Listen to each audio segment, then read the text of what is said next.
Le village de Kosoba, niché au cœur des collines verdoyantes, semblait figé dans le temps.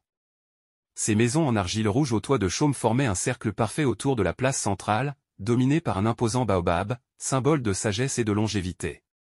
Les habitants vivaient en harmonie, suivant les cycles de la nature et les traditions transmises de génération en génération. Cependant, une ombre invisible pesait sur le village, une ombre née d'un homme solitaire, Yao, dont le destin allait bouleverser l'équilibre fragile de Kosoba. Yao était un jeune homme de 25 ans, grand et mince, avec une peau ébène et des traits anguleux. Ses yeux sombres, toujours fuyants, étaient empreints d'une mélancolie qui le rendait difficile à approcher. Ses cheveux crépus tombaient en désordre sur son front, et il portait des vêtements simples, souvent trop grands pour lui, témoignant de sa modestie. Orphelin depuis l'enfance, Yao avait été élevé par sa grand-mère, une femme mystérieuse connue pour ses dons de guérisseuse. Elle vivait à la lisière de la forêt sacrée, un lieu redouté par les villageois. À sa mort, Yao avait hérité de sa maison et de sa réputation de marginal. Les habitants le regardaient avec méfiance, chuchotant à son passage.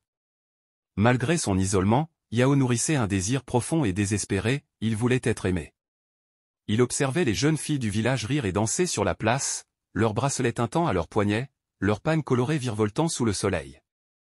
Parmi elles, Adjoa, la fille la plus belle et la plus convoitée de Kosoba, attirait particulièrement son attention. Adjoa avait une peau lisse et lumineuse, des yeux en amande pétillants de malice et un sourire qui illuminait tout autour d'elle. Elle était l'incarnation de la joie de vivre, et Yao ne pouvait s'empêcher de rêver qu'elle lui accorde un jour un regard. Mais Adjoa, comme les autres, l'ignorait. Les mois passèrent, et l'obsession de Yao grandit, alimentée par sa solitude et ses frustrations. Une nuit, alors que la pleine lune baignait la forêt d'une lumière argentée, il prit une décision irréversible. Il se rendit chez Na, une vieille prêtresse vivant loin de Kosoba, au-delà des collines. Na était connue pour ses pouvoirs surnaturels et ses pactes dangereux. Elle vivait seule dans une hutte de bois et de feuilles, entourée de talismans et de statues effrayants. Lorsqu'Yao frappa à sa porte, Na l'accueillit avec un sourire énigmatique, comme si elle savait déjà pourquoi il était là. « Je t'attendais, Yao, dit-elle d'une voix rauque. Tu cherches l'amour, n'est-ce pas ?» Yao hocha la tête, les mains tremblantes. « Oui, je veux que toutes les filles du village m'aiment. Je ne veux plus être invisible. » Na éclata d'un rire guttural. « L'amour, dis-tu ? Ce que tu cherches n'est pas de l'amour, mais de l'adoration. Tu veux être vu, désiré, envié. Mais sais-tu ce que cela coûte ? » « Je suis prêt à tout, » répondit-il sans hésiter. La vieille femme hocha la tête et l'invita à entrer. L'intérieur de sa hutte était sombre, éclairé seulement par la lueur vacillante de bougies. Des crânes d'animaux, des plumes et des amulettes pendaient du plafond. Na traça des symboles sur le sol avec une poudre blanche, tout en murmurant des incantations. Elle sortit un petit miroir ancien, encadré de bois sculpté, et le plaça devant Yao. « Regarde-toi dans ce miroir, ordonna-t-elle. Ce que tu vois, c'est ton âme. Pour obtenir ce que tu veux, tu devras en sacrifier une partie. Es-tu sûr de ta décision ?» Yao, hypnotisé par le reflet étrange qui dansait dans le miroir, murmura un « oui », presque inaudible. La prêtresse posa ses mains sur ses épaules et récita une longue prière dans une langue oubliée. Une lumière verte émana du miroir, enveloppant Yao. Il sentit une douleur intense dans sa poitrine, comme si quelque chose était arraché de lui. Puis tout redevint calme. « C'est fait, » déclara Na. « À partir de maintenant, aucune fille ne pourra te résister. Mais souviens-toi, ce que tu obtiens par la magie n'est jamais éternel. Le prix que tu as payé, tu le comprendras en temps voulu. » Le lendemain, Yao ressentit les effets du sort. Lorsqu'il se rendit sur la place du village, les filles, qu'il avait toujours ignorées, se mirent à le regarder avec admiration. Elles lui souriaient, lui parlaient, cherchaient à attirer son attention. Même Adjoa, qui semblait jusqu'alors inaccessible, vint à lui, ses yeux pétillants d'un intérêt sincère. « Yao, tu as changé, » dit-elle en riant. « Je n'avais jamais remarqué à quel point tu es intéressant. » Yao était euphorique.